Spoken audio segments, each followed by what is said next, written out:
Bismillah, alhamdulillah, wa salatu wa salamu ala rasulillah wa alihi wa sahbihi wa man wala.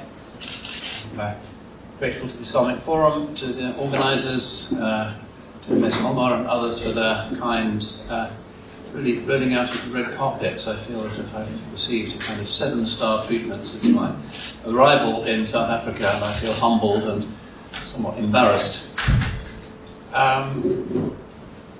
What I want to talk about this evening is a topic that is familiar and radical at the same time. Religion, to the extent that we follow through its premises seriously, is the most radical possible belief system because it professes unity as being the ground of multiplicity, compassion as the fabric from which the world is made, and meaning to morality. That's about as intense as one could get. In our contemporary society, however, we are confronted by a whirlwind, not of alternatives, because now there isn't an ideology, a political vision, a spirituality, an economic model that really competes with any of the major world religions, I suppose. There is simply a kind of lassitude that came first of all following the collapse of the hypertrophic self-identification with race in the mid-20th century, the political instantiation of the theories of Darwin, and then some generation later, the collapse of communism and the idea of utopia, also rooted in a certain Darwinian view of the nature of man that could eliminate distinctions based on class, wealth, and other divisive categories. Those have fallen, and we are in a period where they did not fall because something ideologically superior pushed them over, but simply because they collapsed under the weight of their own contradictions or turned out to fail on the field of battle. So we inhabit a strange period in history, it seems, one where there seems to be a globalizing, unifying civilization bravely pointed towards an ever brighter, technologized, instrumentalized, prosperous future. But on the other hand, one that rests on a foundation that seems rather hard to define, not least because it seems to be so multiple and conflicted, particularly if you listen to that wing of Western philosophy that is broadly, unhelpfully labelled as postmodernist. The foundation for our modernity, for our civilization, seems not to be a foundation at all. Instead, we proceed whimsically by exploring, cherry-picking fun themes from different narratives, maybe our own, maybe others. The buffet of human civilizations, thanks to scholarship and good librarianship, is ubiquitously available to us. So even if nothing really tastes of anything, there's a huge variety of different dishes from which to choose, and we can be sated. Quantity replaces quality, as is almost the motto that defines the modern situation. Our narratives seem to have had all of the juice sucked out of them. The forms of the past we no longer inhabit. We cling to relics. Nationalisms may be raising their ugly head again in Washington or in Moscow or in New Delhi or in many Muslim places, but somehow the narrative to which they hark is no longer really still alive. What kind of conservative really is Mr. Pence or Mr. Bannon? Not really. What kind of Russian really is Mr. Putin? Very arguable. What kind of Hindutva sage really is Mr. Modi? There are 1,000 pundits who would strongly disagree. Everything has been whirled around in the liquidizer of modernity and turned into something thin, although sometimes still extremely motile and threatening. A funny stage in human history, and one which nobody really expected. The British Empire, which carved this part of Africa into various unwieldy shapes and built proud and pompous monuments which may still be seen in the streets of Durban, now dead and buried, its pomposities, its assurance that it would be a 1,000-year empire lie in the dust along with all other imperial pretensions, not to be replaced with very much except the whirling roulette wheel of the stock exchange, and the only true certainty, it seems, despite the current dissident voices being raised across the Atlantic, the manifest decay, even incipient collapse of the ecosystem. Otherwise, what really is there? Perhaps there is the body. No longer are we defined as spiritual beings. The spirit is problematic and perhaps abolished by neuroscience. Neither really is there a kind of positive metaphysics that can arise from the strong foundations of the Western philosophical tradition, built up generation by generation, layer upon layer of bricks since the achievements of ancient Athens. Instead, that has toppled as well. What we are left with is the body, just the body. If we're mind, body and spirit, well, spirit, problematic. The mind, can't really agree on anything.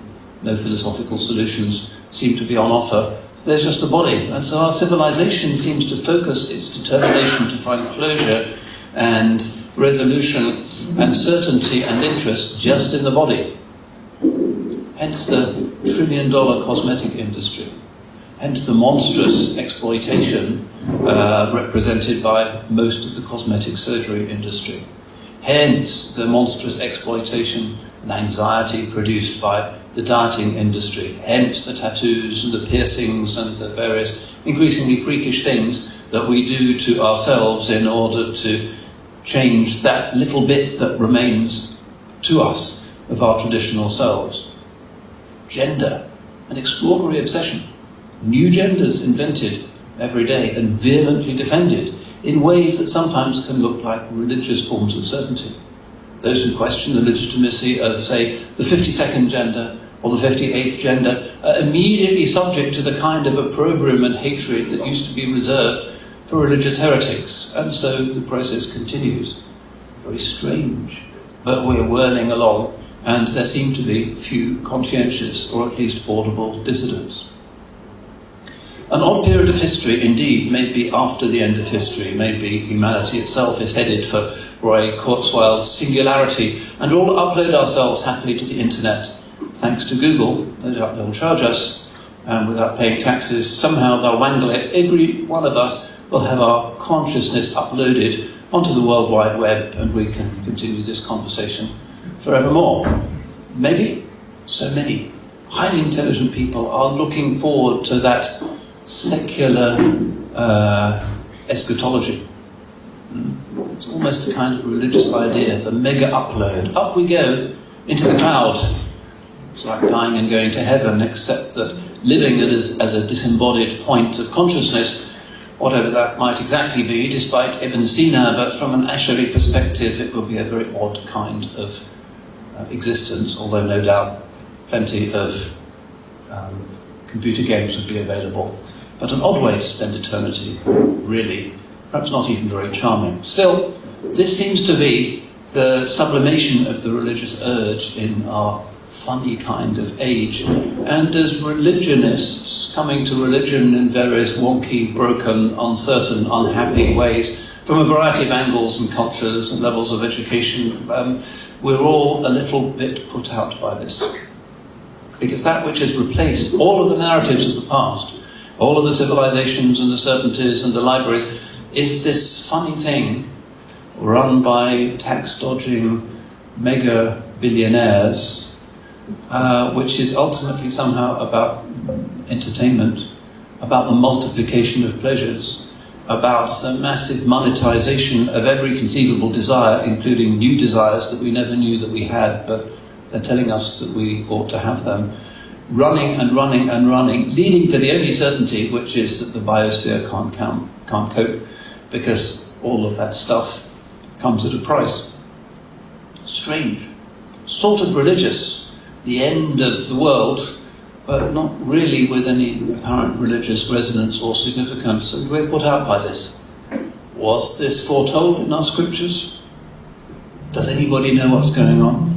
Is anybody in control? Who will come after Mr. Trump? Who will come after Mr. Kurzweil? What really is the future of Google and Amazon and those mega corporations more powerful than any nation state, it seems, to shape our culture and our mind and increasingly to shape the global economy. Where are we going? Helter-skelter humanity. We are in this kind of blender, whirling around, losing ourselves in the process. And a lot of people are making a lot of money, and the money gets concentrated in fewer and fewer hands, but we somehow don't even notice, because the old language of Marxism and justice and dignity and charity and futur have all been lost in the midst of this. Well, we're going round and round and round, and isn't it exciting, because it's kind of fun to be moving at high speed, isn't it? This is what Zygmunt Bauman calls liquid modernity. The old narratives have gone, and instead, where a fascinating and enriching and reassuring and happiness-inducing certainty about one's place in the world used to exist. I know what my gender is, and that tells me my place in the world. I know what my nationality is, I know what my religion is, I know what my neighbourhood is. These forms of coordinate which used to give us our sense of meaning and comfort and reassurance and security, all of those have been blasted away in favour of a world that endlessly multiplies possibilities. In the name of freedom and opportunity and those modern watchwords, there's so much that we can do. Many of them imaginary on the internet. More and more of us inhabiting a cyber world of parallel realities that increasingly, with every year that passes, looks more attractive and interesting than the real world. All those Arab teenagers defeating Israel in a rerun of the 1967 war, but it's all in the imagination of some corporation. It's somehow nicer to be there than to quaff the bitter dregs of our messy reality. Waking up is an unpleasant kind of experience. So here we are in this odd period of history, not really foretold by the West or by the empires or by the philosophies or perhaps even by the religions, trying to make sense of it and figuring out what it could possibly mean, still to have an attachment to the only narrative that really makes sense, because it has a whole metaphysical and spiritual armature to it, which is a religious narrative. What is it to be part of that immensely solid thing, that religio, that connection, that traditio, that handing down, in a world where everybody's in the blender and looking forward to the next iPhone and looking forward to the next episode and looking forward to the next fashion and looking forward to the next bodily adjustment that they're going to impose upon themselves, and we're in it as well, the hijab fashions, and it's very hard to escape that rotary motion. So where do we stand, and what should be our justification for the stance that we take? Well, I flagged up this talk as a reference to the idea of slavehood, Ubudiyyah, which could be seen as the polar opposite, the detested other of the modern project, which is the self, freedom, liberty, equality, fraternity, all of those things that don't make too much sense unless you know what it is that is free, what it is that it is to be a brother, what it is, the liberation of something that modernity finds it increasingly difficult to define or to identify, although according to the head of engineering at Google, soon we'll be able to scan our consciousness, make copies of ourselves, and give you a copy of my own consciousness as an Eid present to my mother-in-law, for instance, on a USB stick. Here I am. This is what they are saying now. Very odd. But in the midst of all of this religious coordinates, you could say what defines our otherness and our otheredness in the eyes of the helter-skelter dominant culture is the idea of abd or ubudiyyah, slaves. Nothing really in the Islamic worldview makes much sense unless you know that that is a valued concept. And it seems counterintuitive, almost outrageous to the Western mind to say that slavehood could be something estimable. But it's the necessary corollary of the monotheistic premise of La ilaha illallah. If he alone truly is, and if existence depends utterly on him as the shadows depend on the light. And if values really don't signify anything unless they are grounded in the divine will and the divine decree, well, Ubudiyyah is the key category and the key concept. Abd. When you look at the tafsir writers, where Allah subhanahu wa ta'ala says, Subhana alladhi asra bi'abdihi laylan min al-masjid al-harami ila al-masjid al-aqsa, glory be to He who brought by night His Abd from the holy mosque to the further mosque. The Abd, why the Abd? Why not Muhammad? Why not Rasulullah? Why not Habibullah? Abd. Tafsir writers say this is because this is the best form of praise. This is the highest encomium. This, the Isra, the Mi'raj, is going to be the glorious confirmation of his entire prophetic career. His demonstrable, personal, bodily sealing of the story of prophecy by leading the earlier prophets in prayer. And then his unimaginable leap into the infinite unknown on the Mi'raj and the maqam of Qaba Qawsayn. This is the supreme moment of human history, really. Not just his own specific Muhammadan prophecy. This is the culmination of everything. And the term that is used to refer to him is Abd, slave. And this comes up again and again in the Quran. The story of Sayyidina Isa alayhi salam. His mother brings him into Jerusalem, and there is the baby, and the scandal is unmistakable. And what does Sayyidina Isa say? Inni Abdullah. The first words that he says when he's only a few hours old, probably, a neonatal creature. Inni Abdullah, I am Allah's slave. And this is clearly a refutation and a glorious surpassing of everything that the Nasara have said about him. This idea that they had of the infinite baby in his swaddling clothes in the manger, that whole story, still the omnipotent creator of heavens and earth, that paradox is too outrageous to fit into the human brain. But we have something higher, something better to say of him, which is Abdullah, the slave of Allah. So this Ubudiyyah is really another word for Islam, you might say, the surrender to how things are. To be Abd. So that makes us radical. Not the fake radicalism of those who think they're being authentic by burning flags and stamping on effigies and protesting about this and that. Sometimes there is a context for that, but that's all part of a narrative of protest, a style of disagreement that comes ultimately from the West's monoculture itself. But Abdullah is a radical thing to claim to be. It seems to set oneself completely at odds with the guiding logic of modernity and the engine that's swirling us all around. Abdullah, who's going to make money out of that? How do you make money out of somebody being a slave to Allah subhanahu wa ta'ala and accepting his iftiqar, his neediness of the creator, not of the corporations or up to the banks, but of the creator? That is really unacceptable to the dominant paradigm, which is about the accumulation of wealth and the creation of bubbles of credit. Abdullah is a nuisance in that scene. So that makes us all radicals, dissidents, aghyar, outsiders, strangers, and we are told Islam began as something strange and shall return as something strange. Blessed therefore are the strangers. Bada al-Islamu ghariban wa sayaudu ghariban fatuba lil-ghuraba. It's kind of necessarily the case, and sometimes we get exhausted by this. We get a bit tired of being different.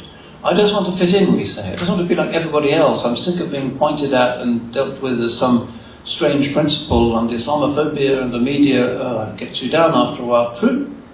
It's hard to carry that. And there are legitimate ways of lessening that burden. You don't have to publicly proclaim your outrageous difference the way some of our brothers think that we have to. The Sharia has instruments for making us less conspicuous and even partly camouflaged. But it's inevitable in the age where humanity is being atomized, liquidized, in this blender, running after the next fashion, with no roots in anything, that the Abdullah is going to be weird. We have to acquiesce in this. The other kind of obvious thing to say about this is that where one sees younger people whose culture, whether or not they're quite at ease with admitting it, is a Western culture. They've been processed by the powerful machines of indoctrination. They've been to the schools, they've watched the movies, they've been to the universities, they've passed the exams, they speak the language. Their way of dealing with reality is based on the assumptions of the dominant civilization, when from that position they then wish to continue their Islam, or they wish to come into Islam. We often say they are following traditional Islam, and externally, indeed, that's what most of them end up doing. They become Shafi'is or Hanafis, and they get sheikhs, and they're Shadhilis, and they say their 5 daily prayers. They seem to be part of this great caravan, this procession that goes back to Imam Shafi'i, Imam Abu Hassan Shadhili, and to Rasulullah sallallahu alayhi wa sallam. They're the next step in that line. Traditio, handing on, the hand that takes the hand that takes the hand. Sanad, ijaza, this is our way. And indeed it is. And externally, that's the only way of receiving the religion from living representatives who've met living representatives who've met living representatives of the one who was on the Isra wal Mi'raj sallallahu alayhi wa sallam. That's what we are. It's a bodily process of transmission. Almost feels like a family business. It's like DNA, it's like genes, except you can acquire it. But at the same time, somebody who has had any kind of traditional set of assumptions and worldview shattered and ripped asunder by the liquidizer of modernity, while taking on the external form of that, will find that that form is possessed of a different content. And this is inevitable. Once you've been through the blender, you can't just become a Bangladeshi villager again with the old worldview. You can't go back to that. Once you've been shredded and blended and liquidized, you're something new. So the question we need to ask ourselves is, are our claims to the universality of Islam salihun li kulli zamanin wa makan, bu'ithtu lin-nasi kaffa? Does that incorporate even our shattered, weird, strange, post-gendered, broken, liquidized, hyper-capitalistic modernity? Is there a form of Islam that fits that and heals it and gives us a sense of place? Do we have to be just strangers, feeling like gypsies, nomads, outcasts, wandering tinkers in the bazaar of the modern consumer party? Maybe to some extent, a kind of darvish personality, the faqir, looking on with some kind of amusement from without, having found true nourishment with his Lord in this Ubudiyyah. There is a certain way in which we can adopt that traditional Sufi paradigm, not of disgust at worldliness and worldlings, but just kind of being a bit amused by it, as though they were like children, easily pleased, easily offended, really keen for sweets and more treats and for praise. That's how the moderns seem to be.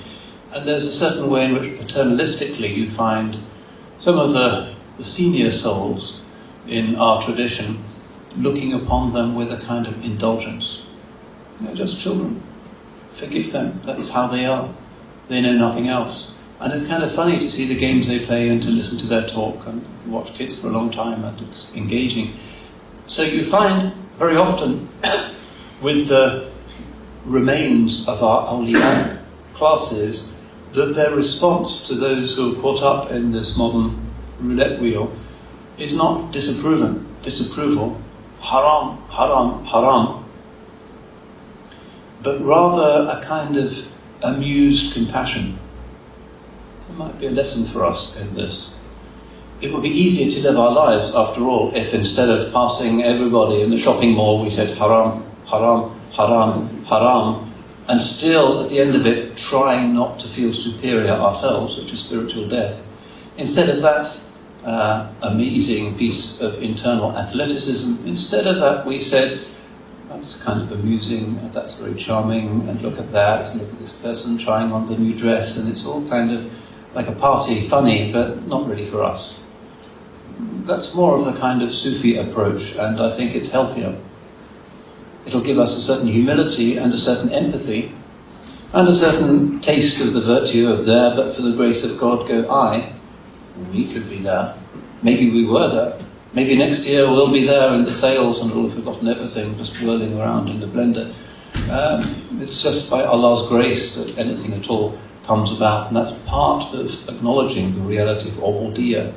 لَيْسَ لَكَ مِنَ الْأَمْرِ شَيْءٍ, and it's all in God's hands.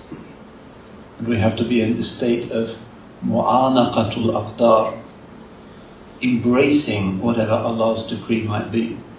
Not just gritting our teeth and putting up with it, but embracing it as an aspect of His perfection, even if it's tough, even if it hurts. Grabbing the rose, even with the thorns, it's all part of the perfection of the rose bush. This is a high degree, but difficult, but a classical virtue that perhaps can offer us some steadiness in a wobbly and uncertain world.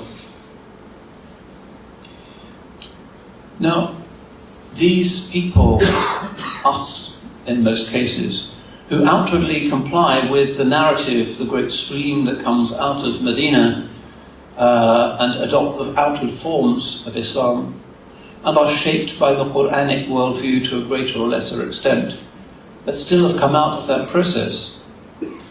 We also have another pedigree, and you see this particularly with people from the convert community, but also with people who've been astray from the community and then kind of snap back into it. The West and the Western narrative, to which we also belong, whether we like it or not, also has a genealogy of discussion about its own modernity, a conversation of which we should be an active part. The Enlightenment produced the Romantic reaction. And the Romantic reaction, which was not really a Christian reaction, but was certainly interested in the sacred and in beauty and in virtue and in God and in the imagination, was quite interested in Islam, and quite interested in Islam particularly in its spiritual and Sufi dimensions. Jeff Einboden's new book on Islam in German Romanticism is an example of that. Plenty of them, from Goethe's famous poem about the Holy Prophet ﷺ, to Schiller, to Franz von Baader, to so many others, some of the novelists. And then in England, Coleridge and others, Rilke, and also philosophers such as Nietzsche. Nietzsche hardly a romantic, but still part of that reaction against the reaction, saw in Islam something that could represent some kind of rock sticking up above the surging seas of the relativistic, hubristic modernity, which they, in often very sharp-eyed ways, were considering and looking for European alternatives to. Goethe, with his fascination with Hafiz and Rumi, von Baader and his interest in the Sufi tradition of the Ishraqis, Byron, maybe hugely self-indulgent, not exactly a philosopher or a spiritual person, but somebody who saw something in the world of Islam that he experienced, and maybe, according to some, a Muslim.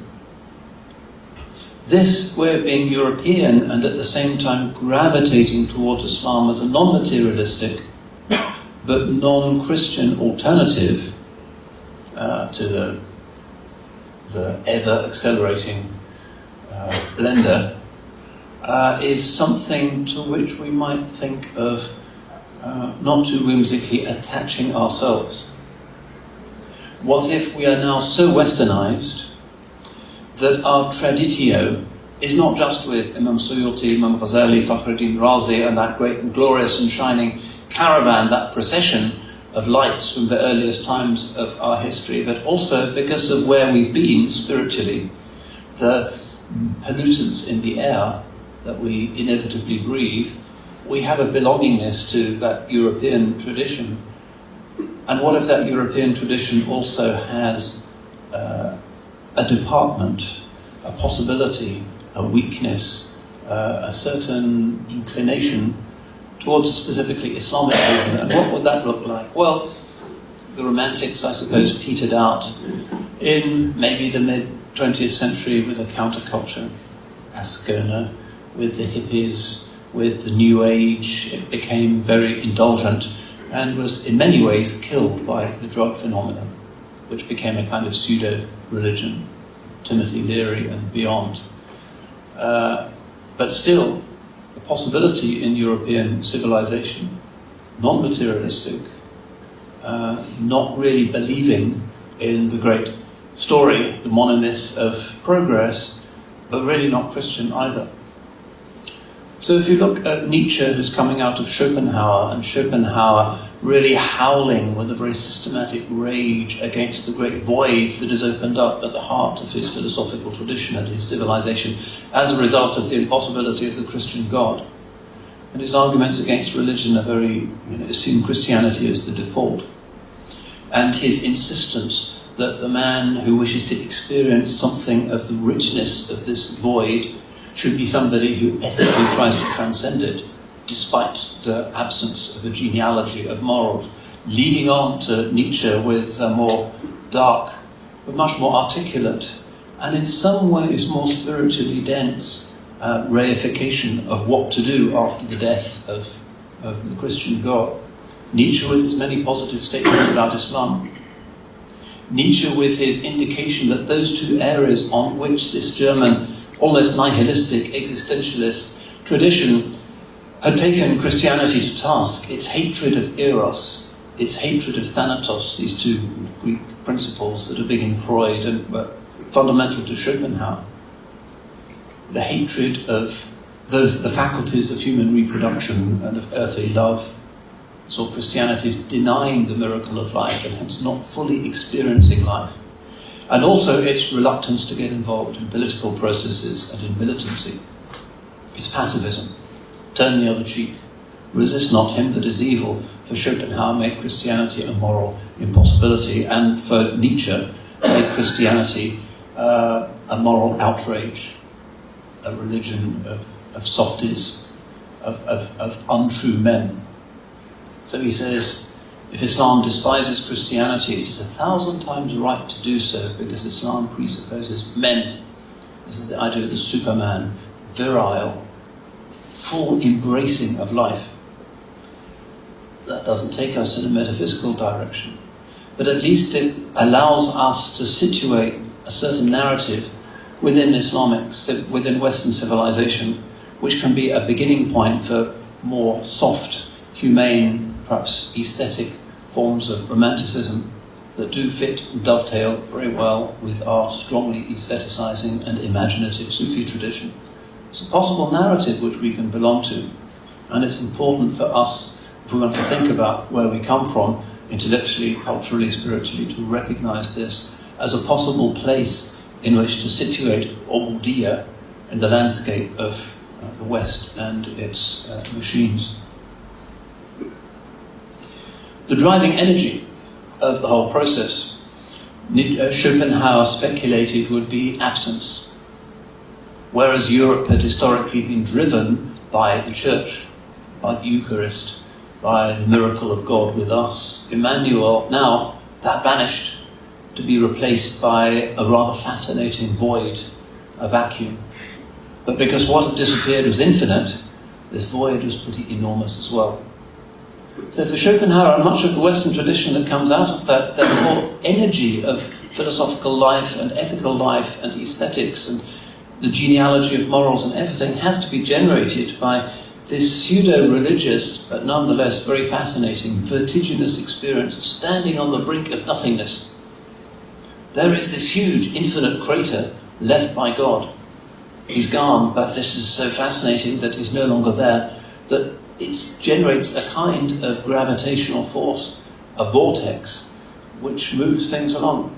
And so much of Western art is generated by that. Western art from that time on becomes really quite intensely and self-consciously and often brilliantly secular and anti-religious.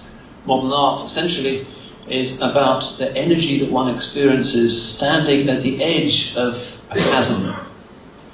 It's unnerving, but the kind of serotonin gets rushing and it's exciting.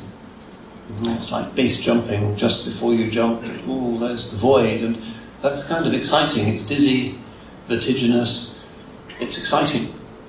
And this would seem to be the driving energy, the dynamo of our modernity and of our modern culture. The endless fascination of the void, nothingness, the black hole which somehow seems to suck into its nothingness almost everything else. A kind of dark matter, a neutron star, so powerful that it can push ahead a whole materialistic civilization and fill the art galleries, keep the Qataris happy because they keep buying this stuff. And this is what is propelling us forwards, whereas once it was the Christian God, now it is the neutron star, the fascinating story of there being nothing at all. So here again, where does this leave us with our Ubudiyyah? It leaves us in a strong position. Firstly, because we can see that the alternative, which makes so many brave, moral, civilizational claims about itself, is based on an absence, and therefore is unlikely to reach a positive terminus. But also, the fact that our theology is historically not the theology of the infinite baby, the God you can touch, the God you can see, the finite, embracing the infinite, but instead insists on laysa kamithlihi shay. Nothing resembles his likeness. The Quran doesn't even say nothing is like him, although that's the usual translation. Literally, it means nothing resembles his likeness. In other words, that's kind of an extra degree of otherness. This is what they call in theology apophaticism, the unknowable otherness of the divine. And in our theology, we use the tariq and nafi. How do we know what God is? Through his opposites. How do we know he knows? Because ignorance is impossible for a perfect being. How do we know he sees? Because not seeing is impossible for a perfect being, and so on. That's how we do our theology in the ilm al-kalam, the via negativa, tariq al-nafi. So the very otherness of this totality of the infinite is something that puts us in a relatively strong position when compared to those who say, well, God can be here and now, and you can taste him and ingest him and touch him. That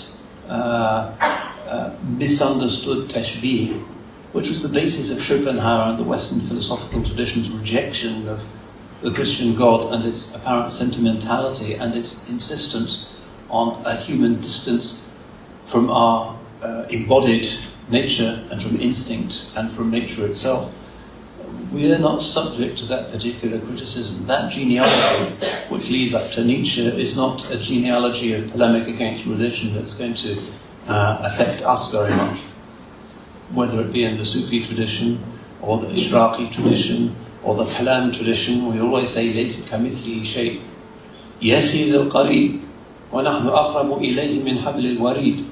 Closer to man than his jugular vein, but we know that that closeness is not a measurable geographical closeness. It can't be measured in imperial or metric. It's not that kind of closeness. It's a closer closeness that is to do with the impossibility of infinity ever being distant from anything. Al-Qareeb, indeed. Beneath the surface of every fleeting thing, there is the infinity of the divine mercy and the divine wujud, the divine being. This is what we mean by God's ma'iyah. So when we say we are ubad, ibad, abidun, slaves of him, what we are doing is saying we affirm things as they are, as they truly are, not things as they just appear.